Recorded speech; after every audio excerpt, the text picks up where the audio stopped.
CHAP. 7 of the vital spirit, and c.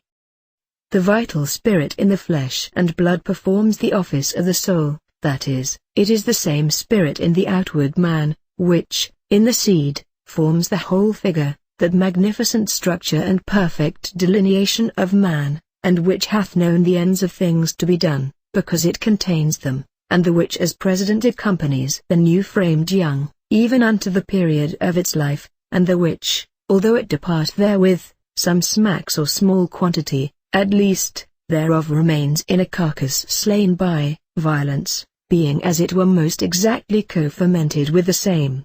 But, from a dead carcass that was extinct of its own accord, and from nature failing, as well the implanted as inflowing spirit passed forth at once. For which reason, physicians divide this spirit into the implanted or mummial, an inflowing or acquired spirit, which departs, to wit, with the former life, and this influxing spirit they afterwards subdivide into the natural, vital, and animal spirit, but, we likewise, do here comprehend them all at once in one single word. The soul therefore being wholly a spirit could never move or stir up the vital spirit, being indeed corporeal, much less flesh and bones, unless a certain natural power, yet magical and spiritual, did descend from the soul into the spirit and body. After what sort, I pray, could the corporeal spirit obey the commands of the soul, unless there should be a command from her for moving of the spirit, and afterwards the body? But against this magical motive faculty thou will forthwith object,